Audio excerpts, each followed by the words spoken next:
versículos 12 y 13, siguiendo nosotros con esta preciosa carta de Filipenses, la carta del gozo. Recuerde, Filipenses fue escrita mientras Pablo estaba en prisión. Así que Pablo aquí el que está hablando aquí, claro, inspirado por el Espíritu Santo, es un preso. Pero él dice que él es un preso del Señor. Aquí hay un esclavo, un preso del Señor, que es usado por el Señor para darnos instrucciones de cómo vivir la vida cristiana. ¿Amén? ¿Estamos listos? Y así dice la palabra de Dios. Por tanto, amados míos, como siempre habéis obedecido, no como en mi presencia solamente, sino mucho más ahora en mi ausencia, ocupaos en vuestra salvación con temor y temblor, porque Dios es el que en vosotros produce así el querer como el hacer por su buena voluntad. Vamos a orar. Padre, te damos gracias por esta palabra. Te damos gracias por permitirnos estar en tu casa. Te damos gracias, Señor, porque eres tú, no somos nosotros. Te damos gracias porque tú gobiernas todas las cosas. Señor, que tu palabra sea impresa en cada corazón, aplicada con poder en cada corazón. Padre, y que mientras la palabra es predicada, tu Santo Espíritu haga la obra que el predicador jamás podrá hacer, tu obra, Señor, porque te lo pedimos en el nombre de Jesús. Amén. Puede tomar su lugar. George Mueller fue un misionero y predicador inglés. Y cuenta la historia que él leyó la Biblia más de 200 veces, la Biblia completa.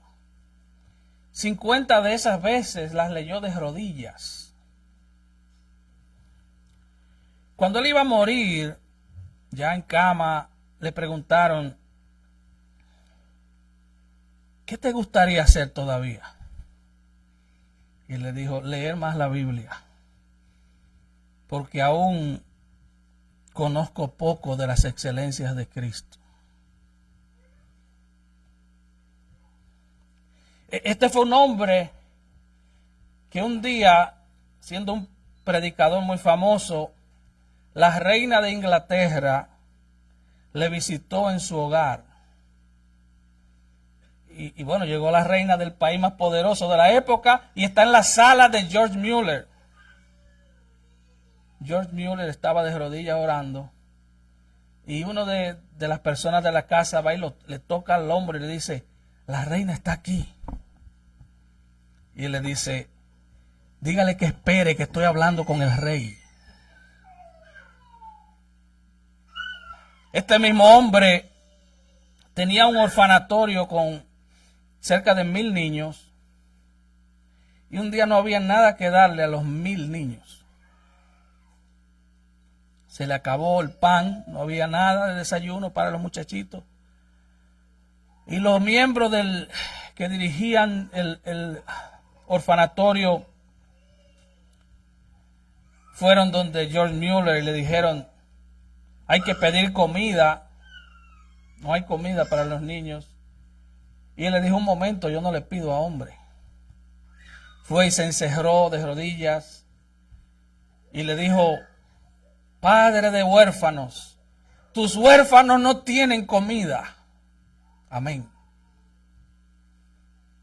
Unos minutos después vienen carretillas, carruajes llenos de pan, fresquecitos salidos del horno. Y llenaron el orfanatorio de pan. Y entonces quienes dirigían la entrega del pan le dijeron que los panes se habían pasado un poquito en el horno, que eran para el castillo de la reina, pero que se habían pasado de calor. Y le dijo, no, no fue que se pasaron de calor. Recógeme eso, por favor.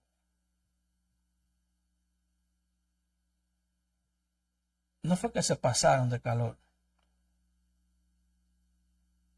Fue que Dios atendió nuestra oración y tuvo misericordia de nosotros.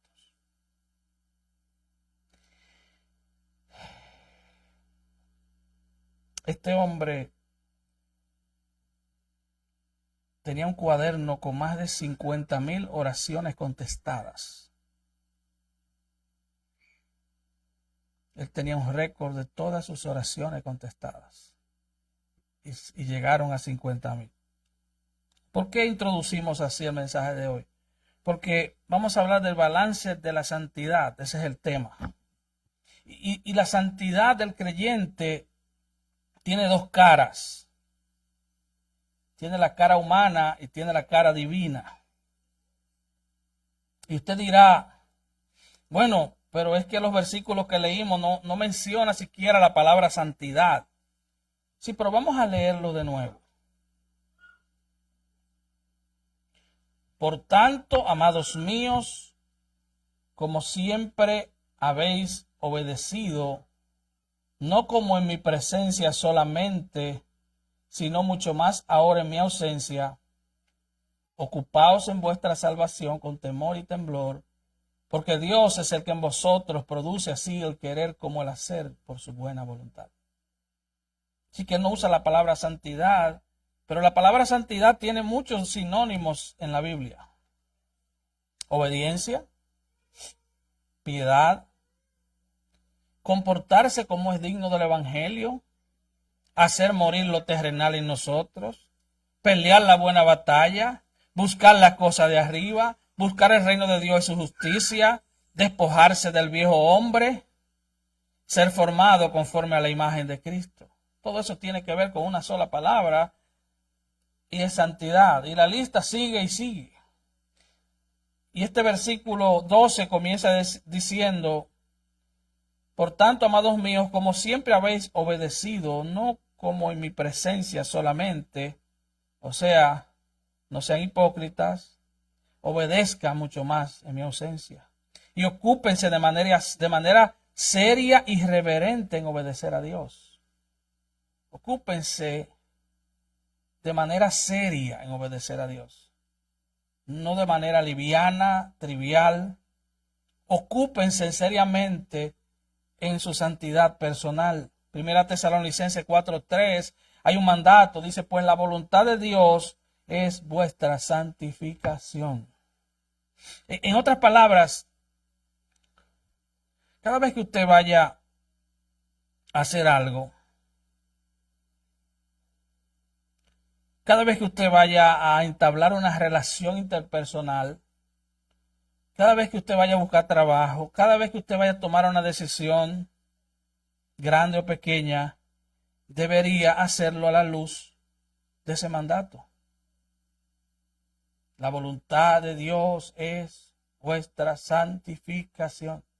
Usted preguntará, pero ¿cuál es la voluntad de Dios en este caso? Bueno, si pasa por ese filtro, es probable que esa sea la voluntad de Dios.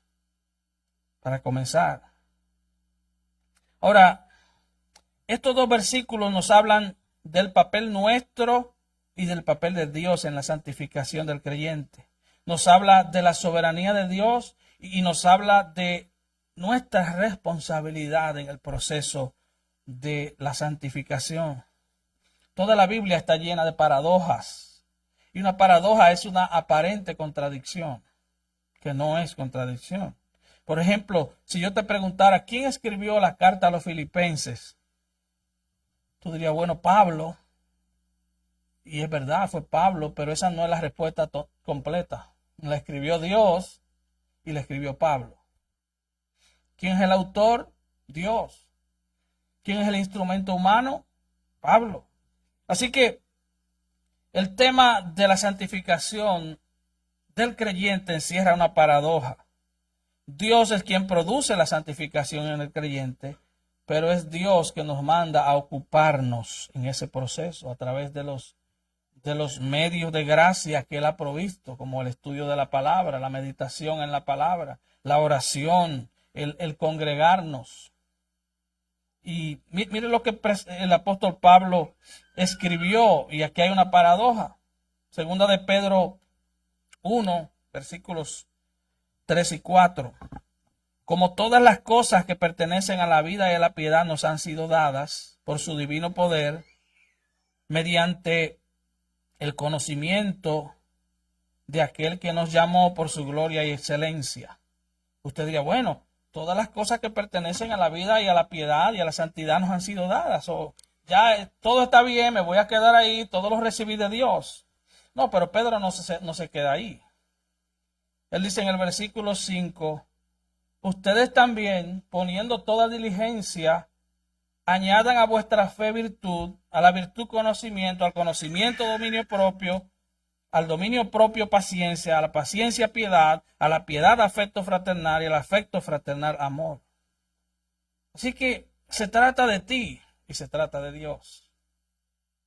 Pablo muestra esto mismo en Gálatas 2:20, con Cristo estoy juntamente crucificado, ya no vivo yo. Ya no vivo yo. Ahora vive Cristo en mí. O sea, ya yo morí, ya yo estoy crucificado. Ya todo depende de Dios. Pero Él no se queda ahí. Él dice, y lo que ahora vivo en la carne, lo vivo en la fe del Hijo de Dios. Entonces mi vida cristiana, ¿quién la vive? ¿La vive Cristo o la vivo yo? ¿Cuál es la respuesta correcta? Sí. ¿La vive Cristo o la vivo yo? Sí. Los dos. Ocúpense en su salvación con temor y temblor, porque Dios es el que produce en vosotros el querer como el hacer por su buena voluntad. Así que hay dos puntos de vista opuestos que podríamos concluir que es un tema bastante complejo de resolver, pero este no es el caso. Pablo lo presenta y lo resuelve de una manera sencilla. El versículo 12 dice que la santificación del creyente depende de nosotros, y el versículo 13 dice que la santificación del creyente depende de Dios. Él no armoniza las dos enseñanzas. No sabemos a veces en qué punto entro yo y en qué punto entra Dios. Eso no lo sabemos. Lo que Pablo está diciendo, se necesita de todo lo que somos y se necesita de todo lo que Dios es. Simplemente Él exige que nos comprometamos diariamente en nuestro servicio a Jesucristo con todo lo que tenemos, con todas nuestras facultades mentales, con todos nuestros recursos, con todas nuestras fuerzas. Y al mismo tiempo, todo lo que se realiza dentro de mí es obra de Dios. La respuesta es, somos todos nosotros y es todo de Dios. Tenemos la misma situación cuando pensamos en la salvación, por ejemplo.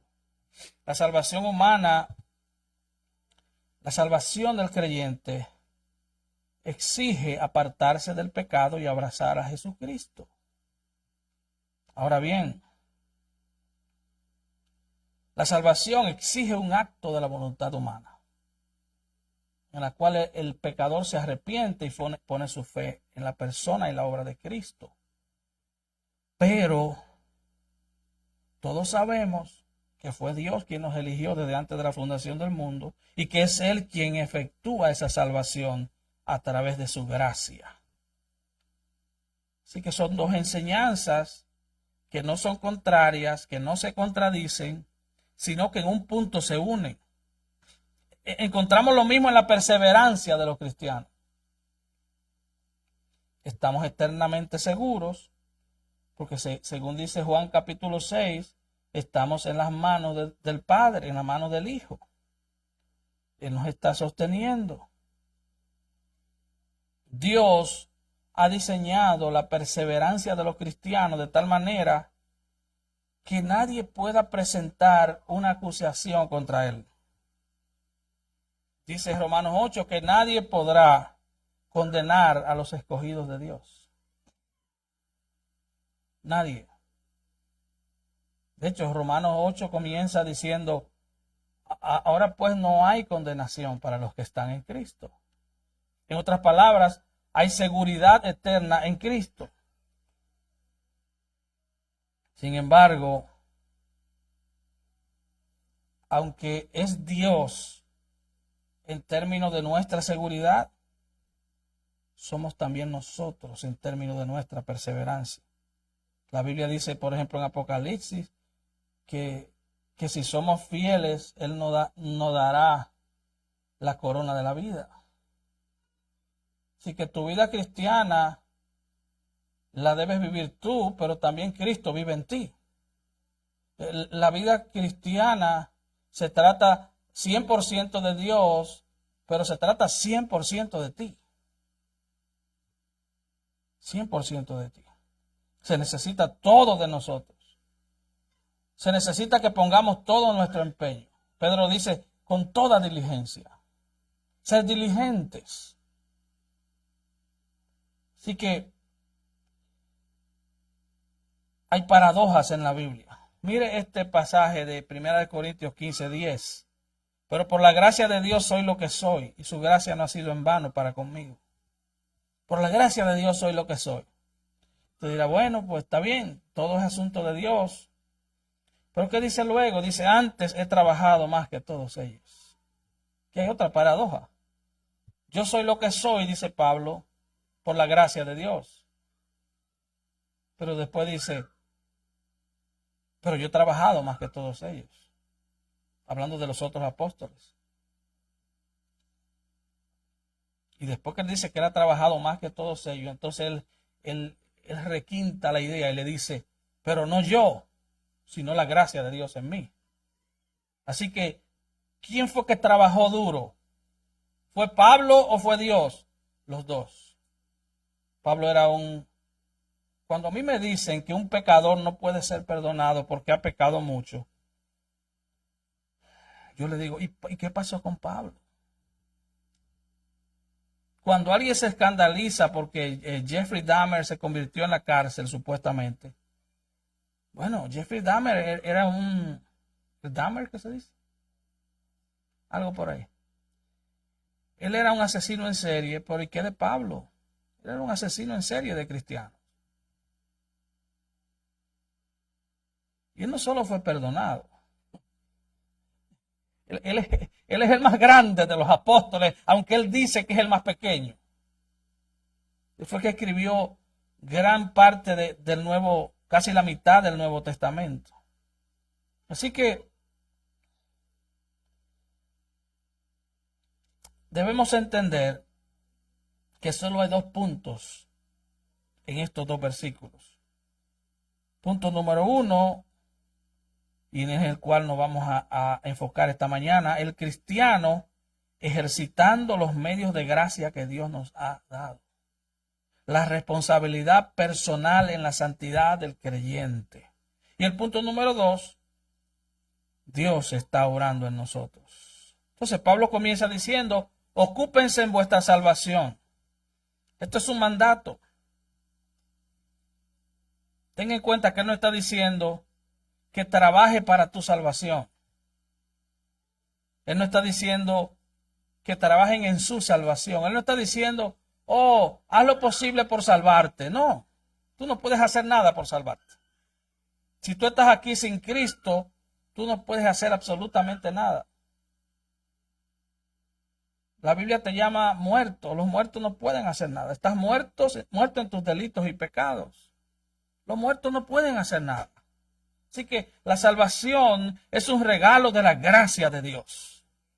No es por obras. Así que no trate de poner las carretas delante de los caballos. Tú no estás trabajando para ganarte la salvación. Tú no estás trabajando para mejorar la salvación tampoco. No hay nadie más salvo o menos salvo. si tú estás cruzando el océano Atlántico nadando y vienen 3 detrás de ti y hubo uno que se ahogó cuando faltaba 10 metros, hubo otro que se ahogó cuando faltaban 3 kilómetros y hubo otro que se ahogó cuando faltaban 50 kilómetros, los 3 se ahogaron.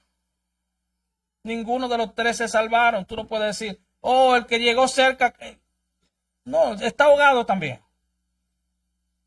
Así que lo que Pablo trata de explicarnos en este versículo es que debemos producir en el exterior lo que Dios ha plantado en el interior. De hecho, hay una versión en inglés que me gusta que dice, work out for your salvation, work out your salvation. En otras palabras, ejercita tu salvación. Ya tienes el cuerpo, ahora ve al gimnasio y ejercítalo.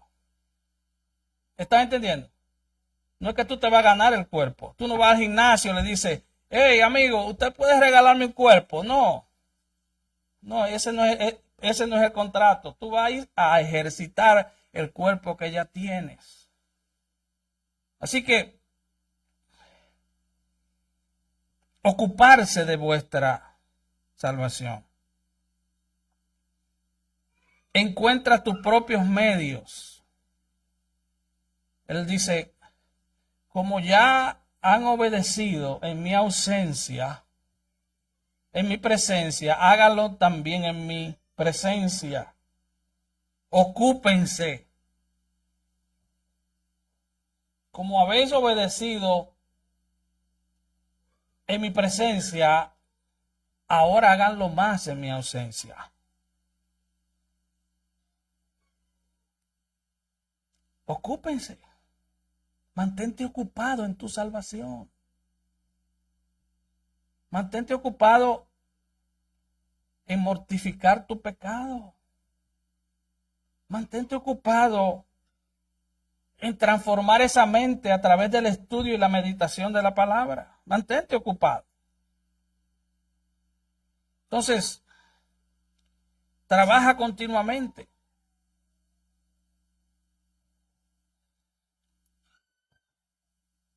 Él está pidiendo el máximo esfuerzo. En otras palabras, no hay excusa para el descuido espiritual.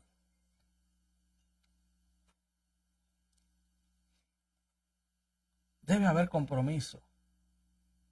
Tú no puedes vivir a la ligera. Él está pidiendo un esfuerzo máximo. Debemos luchar al máximo por nuestro crecimiento espiritual.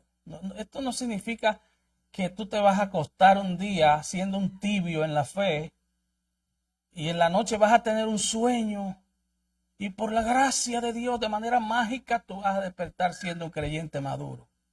No, eso no funciona así. Si tú eres un tibio, tú necesitas calentarte, pero tú eres que vas a tener que prender la estufa. Eres tú. Tú vas a tener que ir de rodillas, eres tú. Tú vas a tener que comenzar a dejar relaciones. Tú vas a tener que comenzar a bloquear números de teléfono. Tú vas a tener que comenzar a tú mismo. Esa parte te toca a ti. Primera de Corintios 9, 26 y 27 dice aquí, así que yo de esta manera corro, no como a la aventura. Cuando usted ve un corredor en las carreras olímpicas, usted no lo ve a ellos mirando para los lados y que, oye, me gustan los tenis de ella. Qué bonito está, mira.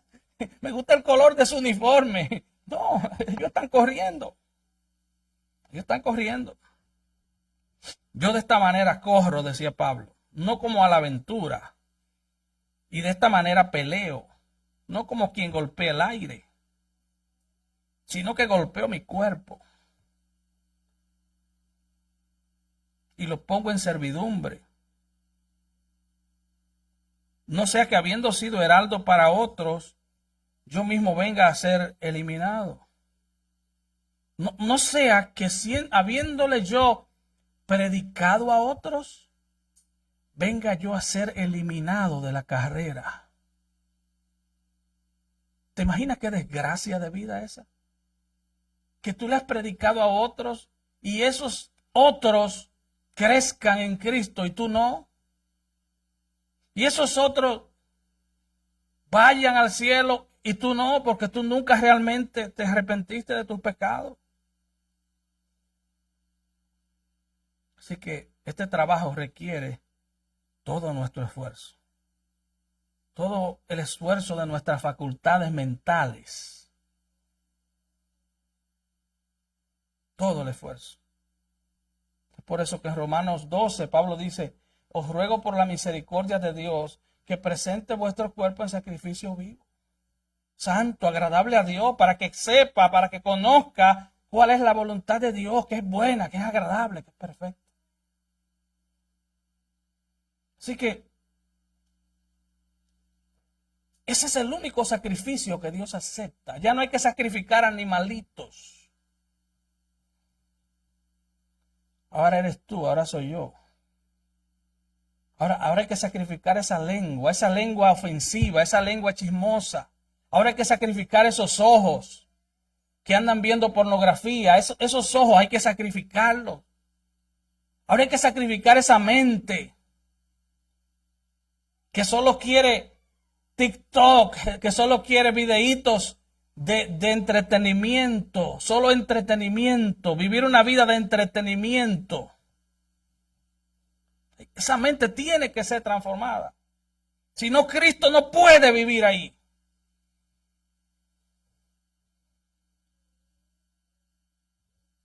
Y yo le digo esto a los niños, a los jóvenes. Esto es para algunos, no sé, no me ando metiendo en los cuartos de nadie, pero si tu mente está tan desarreglada como tu cuarto, Cristo no puede vivir ahí. Así que Él exige la plenitud del esfuerzo. Todo. ¿Qué tengo que entregar para servirle a Cristo? Todo. Te va a costar todo. Tú no puedes estar aquí con tu mente allá. Como decía la bachata, estoy aquí, pero no soy yo. Tú tienes que estar aquí, tienes que ser tú.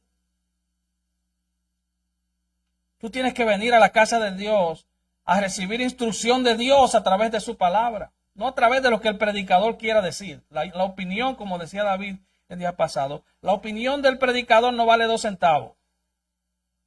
Ahora, ¿qué Dios dice? ¿Qué Dios me está diciendo? Bueno, aquí hay una motivación. Pablo dice: por tanto, amados míos. Por tanto. ¿Por qué él dice por tanto? Ese por tanto tiene que ver con lo que él dijo antes. ¿Qué dijo Pablo antes? Haya pues en vosotros este sentir que hubo también en Cristo Jesús, el cual, siendo en forma de Dios, no estimó el ser igual a Dios como cosa que aferrarse, sino que se despojó a sí mismo, tomando forma de siervo, hecho semejante a los hombres, y estando en condición de hombre, se humilló a sí mismo, haciéndose obediente hasta la muerte y muerte de cruz, por lo cual Dios también le exaltó hasta lo sumo y le dio un nombre que es sobre todo nombre, para que en el nombre de Jesús se doble toda rodilla de los que están en los cielos y en la tierra y debajo de la tierra, y toda lengua confiese que Jesucristo es Señor, para gloria de Dios Padre.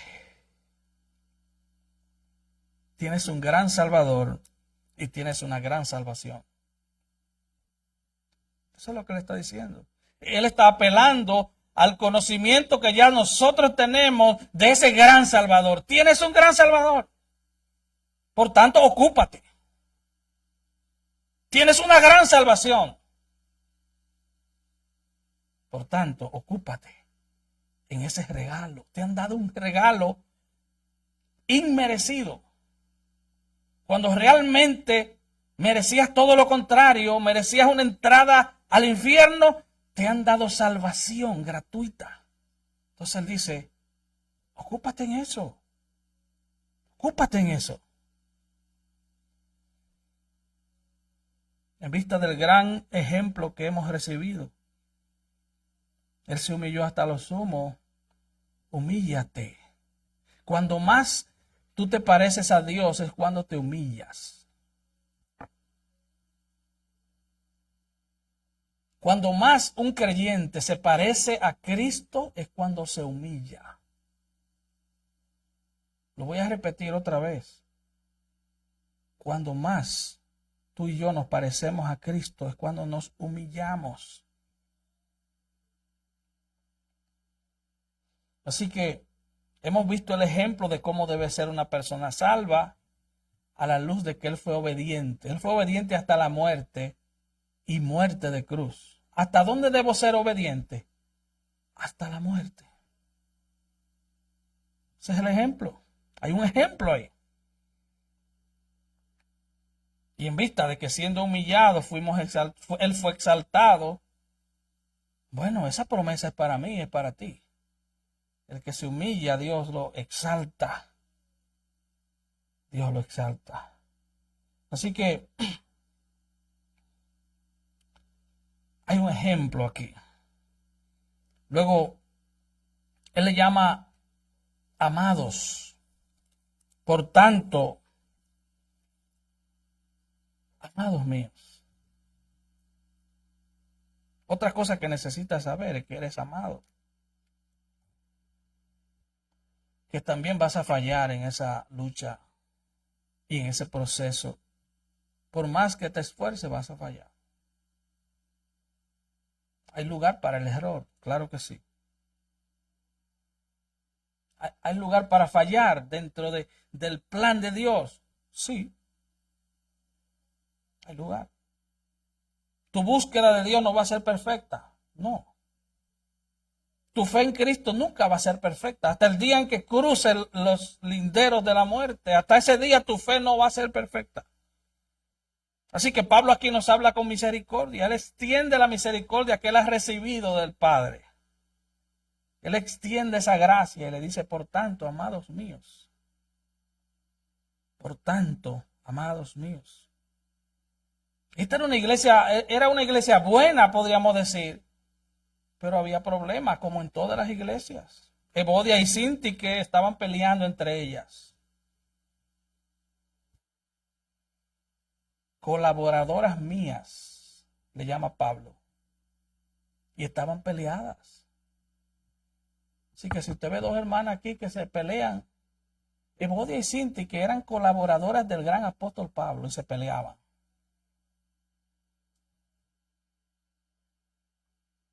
Era una iglesia buena, pero no era una iglesia perfecta. Había orgullo en esa iglesia. Por eso Pablo remacha el mismo tema. Sean humildes, humíllense. Había orgullo. Y había discordia. Así que hay espacio para fallar en medio de tu esfuerzo. Pero esfuérzate. Hay espacio. O tú no cometes errores en tu trabajo, por ejemplo. Bueno, así mismo es tu vida. Así mismo nuestra vida cristiana. Hay espacio para fallar. Así que debes entender que eres amado. Que no es que Pablo da una orden abusiva y caprichosa de que te ocupes en la salvación con temor y temblor. Él te está diciendo, eres amado. Eres amado por Dios. Tú tienes que partir de ese punto. Yo soy amado por Dios. Partir desde ahí. Así que al trabajar tu salvación, comprende el ejemplo de Cristo y comprende que eres amado. Ahora, la obediencia es vital. Él dice, como siempre habéis obedecido. Entonces aquí él plantea un punto básico. Él plantea lo que un creyente es. El patrón de conducta de un cristiano es la obediencia. Vamos a fallar a veces en ese propósito, pero ese debe ser el patrón, la obediencia. Efesios 2:10 dice que fuimos creados en Cristo Jesús para buenas obras. Es obras que Él creó de antemano para que anduviéramos en ellas. Somos hechura de Cristo para buenas obras. Así que La vida cristiana es un patrón de obediencia. Por cierto, la palabra obedecer aquí en el griego se escribe hupakuo, que significa, es una palabra compuesta. Akuo significa obedecer algo que has escuchado. Y la palabra upo significa debajo. En otras palabras, obediencia es ponerte debajo cuando has escuchado algo. Es bajar la cabeza cuando has escuchado algo. Niños, si ustedes creen que están obedeciendo porque su papá lo manda a hacer algo y ustedes lo hacen cuando ustedes quieran, eso no es obediencia. Eso es cualquier cosa menos obediencia. Si cada vez que tu mamá o tu papá te corrigen, tú respondes, tú eres un desobediente. La Biblia dice que la ira de Dios está sobre los hijos de desobediencia. El patrón de conducta de un creyente, tenga 5 años de edad o tenga 120, es la obediencia. Habla de someterse a algo que has escuchado. Pero recuerde, Pablo dice, no solo en mi presencia, no solo en mi presencia, no solo en mi presencia, porque los ojos de Dios están sobre todo ser humano. Así que es imposible ser salvo si no se es obediente. El Evangelio viene y te dice, conviértete de tu pecado y obedece a Cristo, vuélvete a Cristo. En otras palabras, deja de seguirte a ti mismo y comienza a seguir a Cristo. Ese es el llamado, esa es la orden. Creer en el Señor Jesucristo es un mandato. Así aparece en la Biblia. Cree en el Señor Jesucristo. Es un mandato. ¿Tú obedeces o no obedeces? También el Padre le dice, este es mi Hijo amado, a Él oíd, óiganlo a Él. Dios le ordena al mundo que escuche a Cristo. Los apóstoles en la Biblia, los predicadores, le ordenan al mundo que escuchen a Cristo. Así que de eso se trata el Evangelio. Y Pablo dice, como siempre habéis obedecido. Como siempre. Mira lo que dice 2 Tesalonicenses 1:8. Dice, Él dará su castigo a los que no conocen a Dios y a los que no obedecen el Evangelio de nuestro Señor Jesucristo.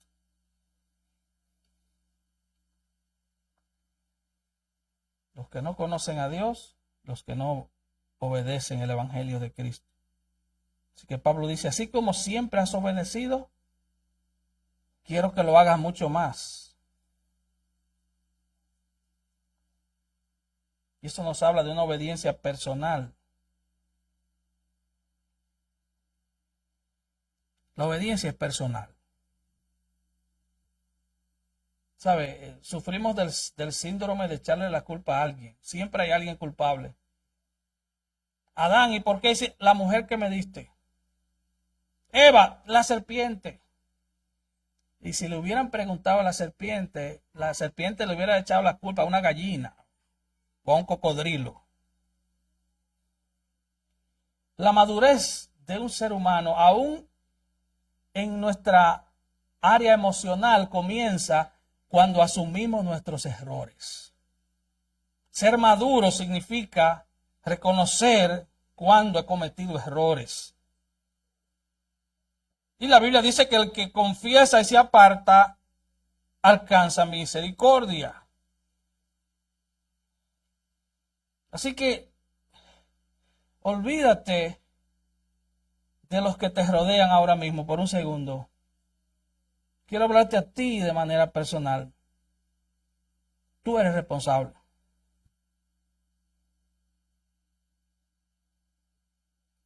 Tú eres responsable. Eres tú. Caramba, qué pena que no vino el hermano fulano. Mira, el hermano fulano tal vez lo va a ver por Facebook. Pero ahora se trata de ti, ocúpate tú. Tú no estás aquí por accidente. No fue que yo te hice una llamada y te convencí para que viniera, ni nadie aquí. Tú no estás por accidente. Y aunque te hayan traído por los moños si eres chiquito, pero estás aquí porque Dios quiere que estés aquí. No estás en un hospital, no estás enfermo, estás aquí.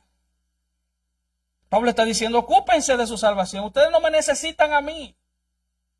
Ocúpense, ya ustedes han sido instruidos para ocuparse, ya ustedes han sido equipados por el Espíritu Santo en la salvación para ocuparse de su salvación. Ocúpense de esa gran salvación que han recibido.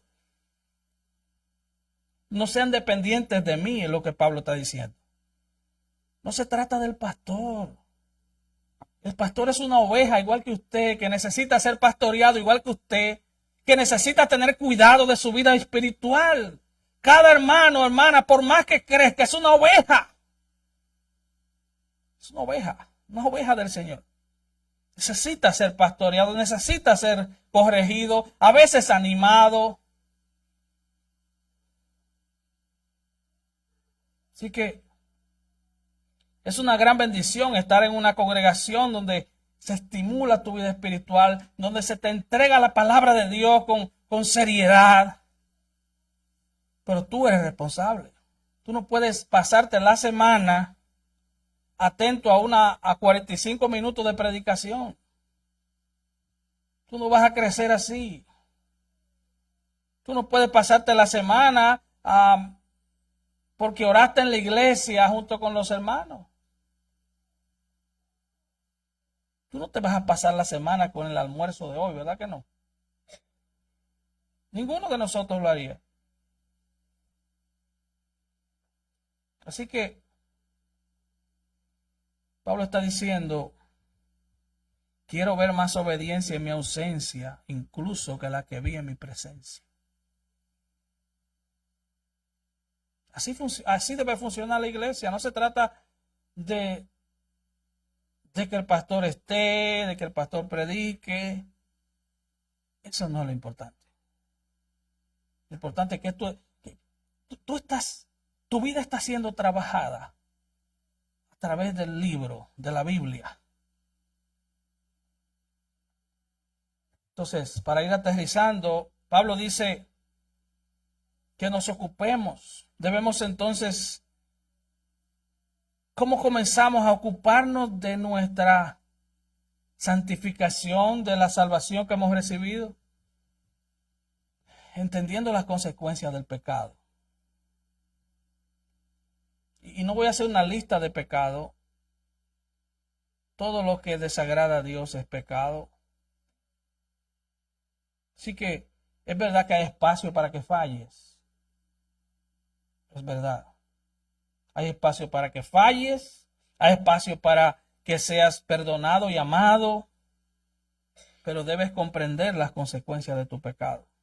Pablo cierra este versículo diciendo, ocupaos de vuestra salvación con temor y temblor. De hecho, la palabra temor en griego es phobos, de donde viene la palabra fobia. Y la palabra temblor es tromos en griego, de donde viene la palabra trauma. ¿Qué significa esto? Trabaja tu santidad con fobia y con trauma. Aquí hay hermanita que le tiene miedo a una araña o a una ranita. Si ven, aquí había un hermano como de grandísimo, muchos años atrás, que si él veía una arañita de este tamaño, él se volvía loco. Tenía fobia, aracnofobia. Ven un abejoncito de este tamaño y se vuelven locos. Lo que Pablo está diciendo aquí es, cada vez que eres tentado, deberías sentir fobia. Deberías traumarte por las consecuencias terribles del pecado. Deberías ser sacudido. Eso es lo que significa trauma, sacudimiento. Tú no puedes, si te llamas ser cristiano, vivir en la misma vida de pecado sin que eso te cause nada. Tú no puedes agarrar la lengua que Dios te la puso y te la encerró en unos dientes por lo peligrosa que es. Y comenzar a hablar de otra persona sin él estar presente. Eso es pecado, es un pecado asqueroso. Destruye vida, destruye matrimonio, destruye iglesias. Tú no puedes alegremente comenzar a darle a la lengua sin que tu vida sea traumatizada. Deberíamos enfermarnos cada vez que pecamos, porque estamos ofendiendo a un Dios que ya vimos que se humilló hasta lo sumo, que fue a la muerte y muerte de cruz para morir y pagar por tu pecado y el mío. Y ahora Él fue exaltado de tal manera. Y nosotros no nos importa eso. Cada vez que tú abres tu teléfono para ver cosas que no edifican, deberías sentir un trauma. Deberías enfermarte, debería darte fiebre, debería. Si en verdad tienes temor de Dios, debería. Pablo nos está llamando a no ser cristianos superficiales, cristianos vacíos, cristianos huecos, cristianos que solo somos cristianos en las cuatro paredes, que nos ponemos un buen vestuario para la iglesia, para cubrir el cuerpo, pero somos cristianos superficiales. Vivimos en un mundo superficial. En España aprobaron una ley recientemente, ya yo lo dije antes, que tú puedes abortar un bebé sin problema. Pero si tú matas una rata te dan 18 meses de cárcel. Es un mundo superficial. Un mundo, como alguien dijo, donde cuesta $40,000 adoptar un bebé y $400 matarlo en el vientre. Ponga atención, ese mundo es que estamos viviendo. Tu niña de 8 años puede entrar a un baño público y encontrarse con un tipo de 6 pies y medio que dice que él se cree que es mujer.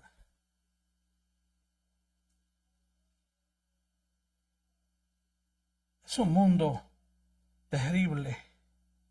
En muchos países de Latinoamérica, un niño de 10 años no tiene cerebro para leer y entender un párrafo de 2 líneas. Ese es el mundo. Usted le pide a cualquier teenager latino que le hable de la historia de su país de origen, y no sabe ni qué decir. Vivimos un mundo superficial donde el video Despacito es uno de los más vistos en los últimos 6 años. Y por si fuera poco, en muchas iglesias, la música que cantan y las predicaciones son superficiales. Te meten 1 hora de música para contentar tu carne, repitiendo cosas, y después te dan 15 minutos de anestesia superficial. Leen un versículo y cierran la Biblia, ya ni lo mencionan más. Pablo está diciendo: ocúpate de tu salvación con temor y temblor. No dejes que la superficialidad de este mundo te enrede y vivas una vida vacía, una vida sin temor.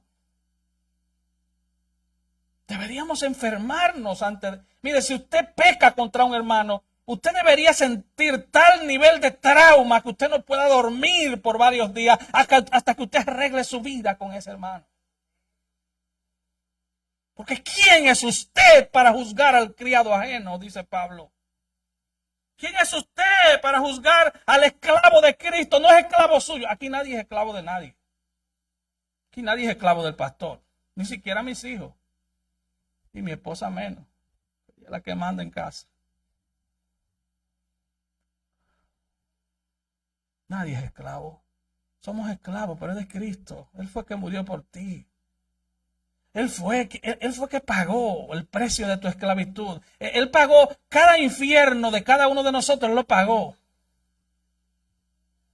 Él pagó millones de infiernos.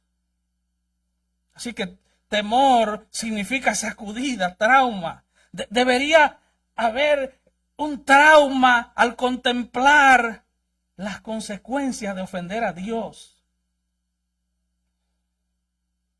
Esta es una ansiedad saludable. Eso es saludable, entiéndame, es saludable.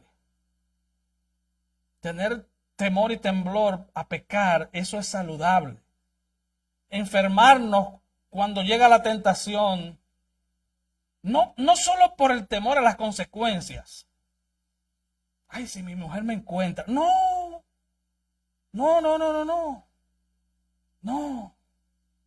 Eso es como un side effect, eso es como un efecto secundario. Es temor a Dios, es temor a Él, porque ofender a Dios es ofender al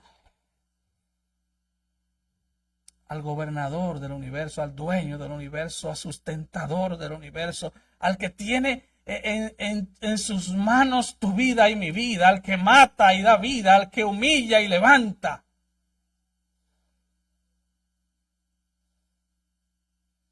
Así que ese temor significa asombro piadoso que surge del reconocimiento de nuestra debilidad y del poder de la tentación.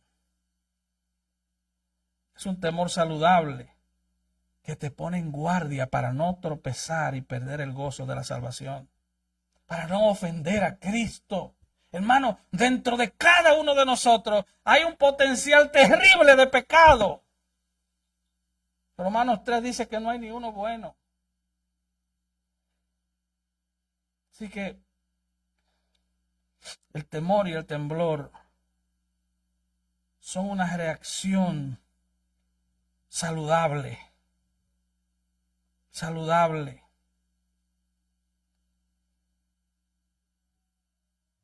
para un creyente que está creciendo. Para un creyente que está creciendo. Dios quiere que nos ocupemos en nuestra salvación con temor y con temblor. Dios no quiere que pensemos, no, este mensaje fue para alguien. No, este mensaje es para mí. Recuerdo esta semana, mientras yo estudiaba, mi esposa me encontró con la cabeza bajada y me dijo, ¿qué te pasa? Digo, no, es que estudiar esto es terrible. No se trata de un discurso bonito.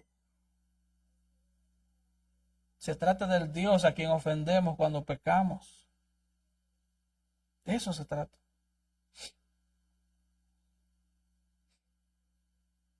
Así que no se trata solo de reconocer que eres un pecador.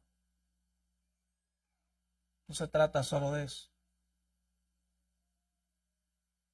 Debes entender que cuando pecas, pecas contra Dios. Cuando David fue confrontado por el profeta Natán, el Salmo 51 nos da un reporte de eso. Él dice, contra ti he pecado. Claro, él había pecado contra Urías, lo mandó a matar. Él había pecado contra Betsabé, que no era su esposa y se acostó con ella. Él había pecado contra la nación a quien él dirigía. Pero él dice, contra ti he pecado. Contra ti he pecado. Todo pecado ofende a Dios, es a Dios. Todo lo demás son efectos secundarios.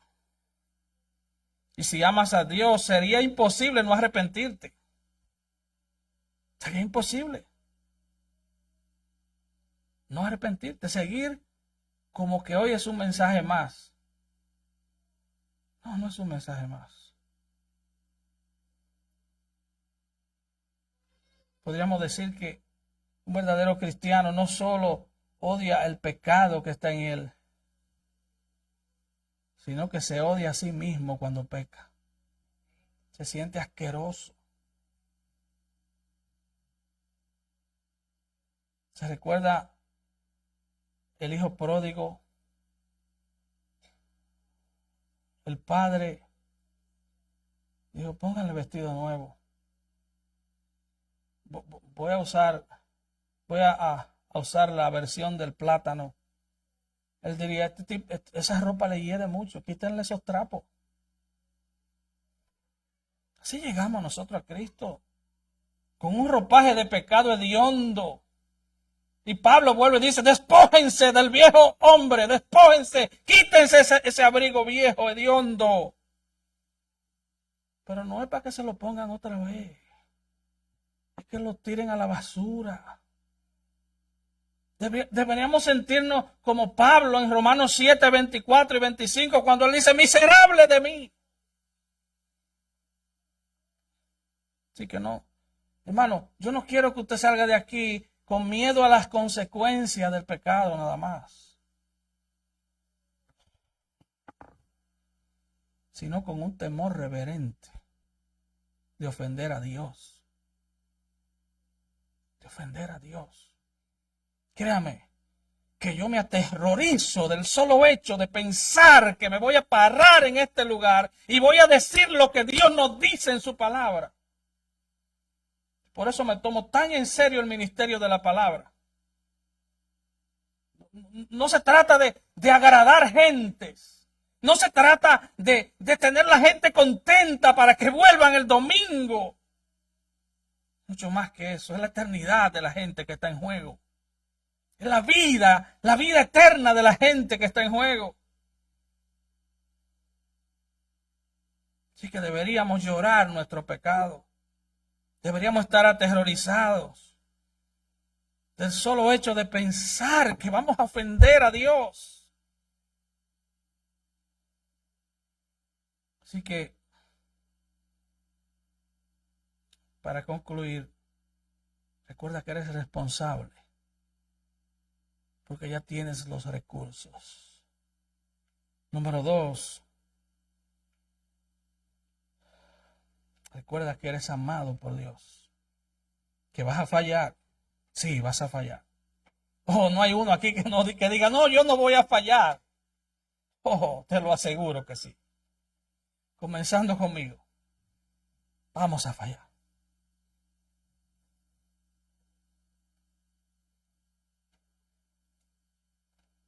Pero cuando pecamos contra Dios,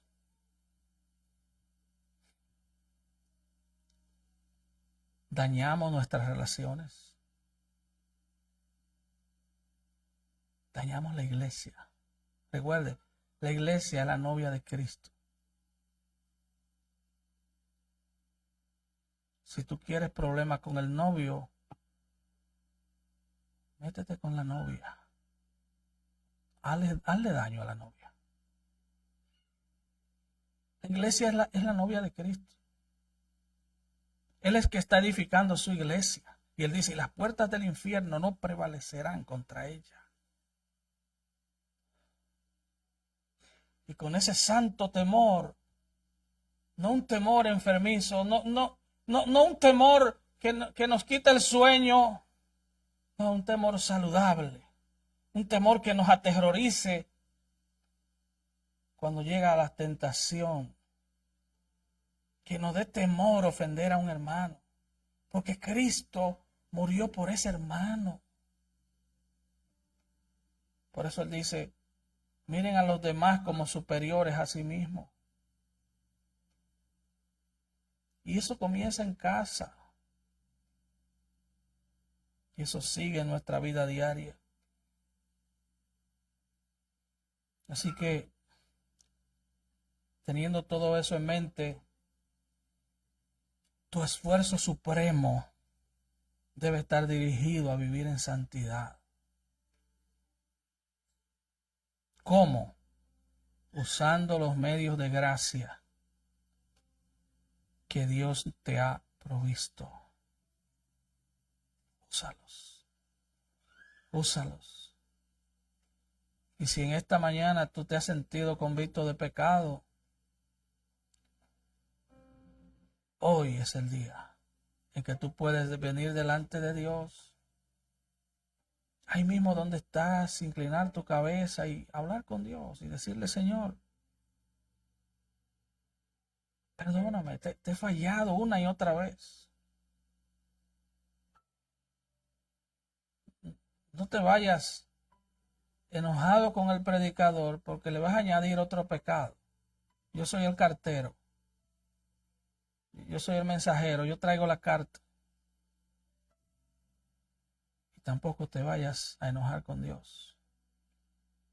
Porque si tú eres de Él, Él te ha amado con amor eterno. Él te ha amado tanto, tanto, que es para que vivamos refugiados en Él día tras día.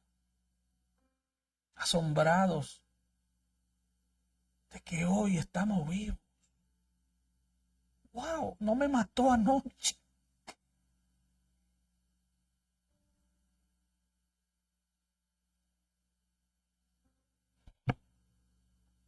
¡Wow! No me mató anoche. Todavía respiro. Todavía mi corazón bombea sangre. Todavía mi mente piensa. Aleluya. ¡Estoy vivo! Y ahí recuerdo Lamentaciones 3. Tus misericordias son nuevas cada mañana. Cada mañana. Tus misericordias son nuevas cada mañana. Así que acércate a Él hoy. No mañana. Mañana no existe. Existe hoy. Este es el día. Acércate a Él. Y clama a Él por ayuda. Y Él ha prometido que el que a Él viene, Él no le echa fuera. Esa es una promesa del Señor. El que a mí viene, no le echo fuera. Nunca es tarde para comenzar a madurar. Nunca. Nunca es tarde para comenzar a crecer. Nunca. Él es el Señor. Y Él así lo promete. Vamos a estar de pie.